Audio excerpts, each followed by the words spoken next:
Benvenuti ad un nuovo appuntamento di Pillole di Storia, un appuntamento interamente dedicato ai luoghi del Concilio.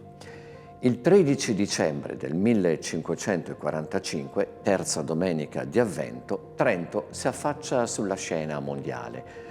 In quel giorno prende infatti ufficialmente avvio il 19° concilio della Chiesa Cattolica, passato alla storia con il nome della città che lo ospitò. Per 18 lunghi anni, seppur con delle interruzioni, gli occhi dell'intero mondo cristiano convergono su questa piccola città adagiata nel cuore delle Alpi.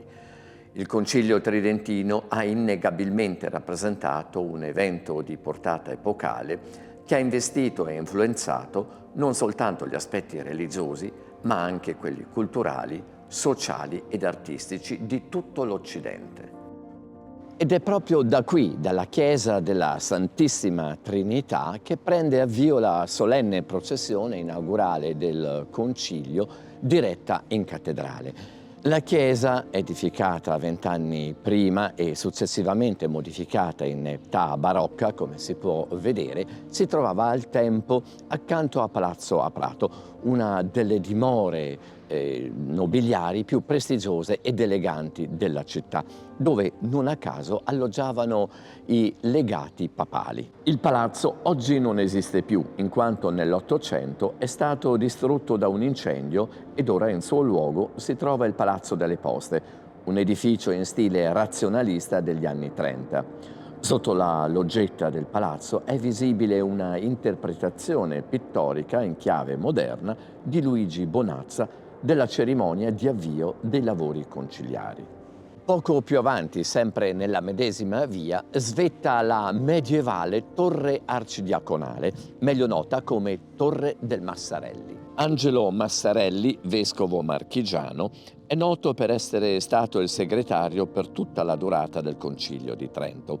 In questo dipinto lo vediamo al centro dell'emiciclo, in Santa Maria Maggiore, intento a verbalizzare le discussioni di una congregazione generale. Davanti a lui è ritratto il conte di Luna, oratore e rappresentante del re di Spagna.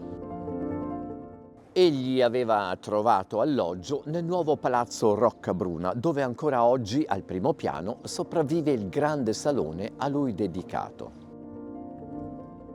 Seguendo il percorso processionale siamo giunti alla cattedrale di San Vigilio, dove i padri conciliari, con grande solennità, al canto del Veni Creator, entrarono proprio da questa porta, la porta del vescovo. La cattedrale è in assoluto il luogo simbolo del Sacro Concilio, poiché qui si sono svolte tutte le sessioni ufficiali e qui sono stati votati tutti i decreti davanti al famoso crocifisso del norimberghese Sixtus Frey.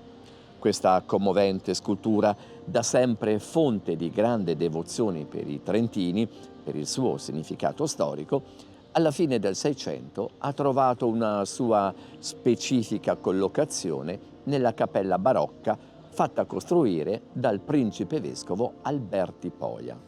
Un'altra chiesa dove si svolsero i lavori conciliari è la rinascimentale Santa Maria Maggiore, che dal 1562 al 63 ospitò le congregazioni generali, ossia le sedute preparatorie. Per consentire ai padri conciliari di poter udire i loro interventi, era stata approntata una tribuna di legno a guisa di teatro, come si vede molto bene nel dipinto di Elia Naurizio, oggi conservato al Museo Diocesano. Nella volta alcune allegorie del Concilio, opera del marchigiano Sigismondo Nardi.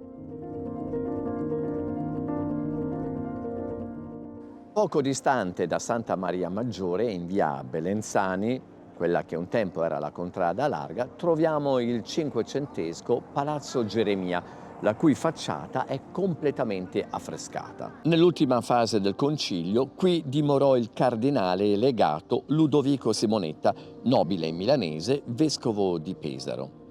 Nell'edificio di fronte, Palazzo Thun, sede del municipio di Trento, prese invece alloggio il cardinale Ercole Gonzaga di Mantova, giunto a Trento con 160 persone al seguito e con 20 cavalli.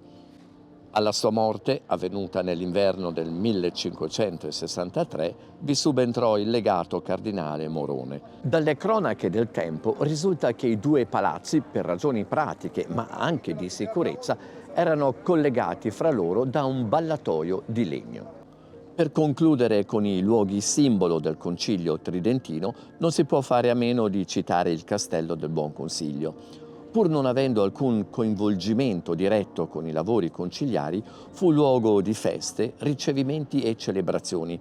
Fra le grandi feste tenutesi nel castello, assolutamente memorabile per il fasto è quella del Trionfo Tridentino, organizzata dal principe vescovo Cristoforo Madruzzo per celebrare la vittoria di Carlo V nella battaglia di Mühlberg contro i protestanti. Il percorso che abbiamo seguito lungo le vie del centro storico rappresenta i luoghi del concilio più significativi, ma non ha certo la presunzione di essere esaustivo, poiché la città tutta è intrisa dalle memorie di questo storico ed eccezionale evento.